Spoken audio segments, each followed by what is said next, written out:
Hi everyone, I'm Susan Mulvihill and welcome back to my garden.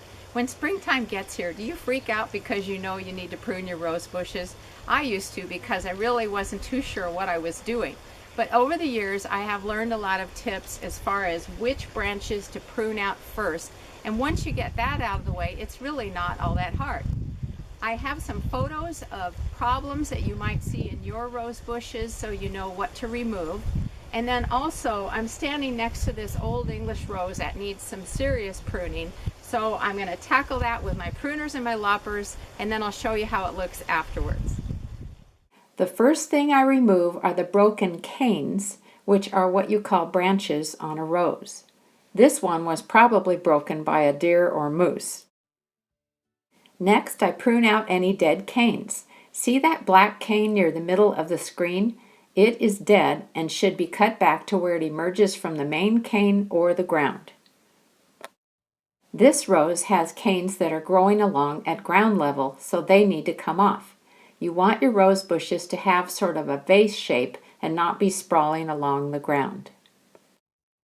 Here I'm removing a cane that was growing up out of the center of a bush, and while you can't see it, it was running smack into the other canes that I wanted to keep, so out it went. This is not a pretty sight. See the black lesion on this cane?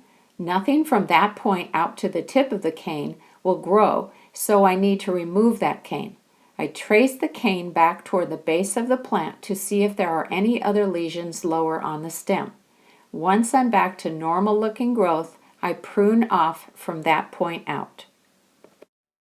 These canes are crossing through the middle of the plant, plus you can see parts of the cane have split open, likely from the winter freezing and thawing process. I remove anything that is crossing or unhealthy looking. While this isn't a great photo, you'll notice how this cane, the one pointing up toward the camera, has purplish blotches on sections of it. That part of the cane won't survive, so I trace it back toward the base of the plant until I find healthy looking tissue and make the cut there. If the entire cane looks bad, I prune the whole thing off. This rose has a couple of problems. I see a cane with blotches on it and some crossing canes, so those get trimmed out. Here's the tip of another cane that is blotchy, but only at the tip.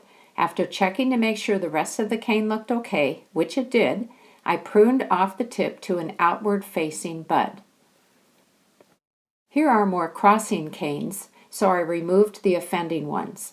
I also wanted to mention that if you see some really little wimpy canes coming out near the base of the plant, you should prune those off because they're never going to amount to much. Okay, let's go back to that old English rose I was showing you at the beginning of this video. Here are a few photos so you can see the problems that needed to be pruned out.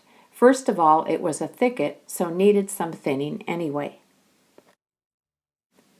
There were crossing branches, some growing off into strange directions, and some with odd shapes. See those curvy looking ones? After removing the troublesome canes, I pruned back some of the tallest canes to an outward-facing bud. This means a bud that isn't going to grow inward toward the center of the plant, but rather away from the plant and in a direction you'd like the plant to grow. So here again is the before photo, and here's the after. That was a lot of pruning, but it will definitely be worthwhile as we get into rose blooming season. Happy gardening!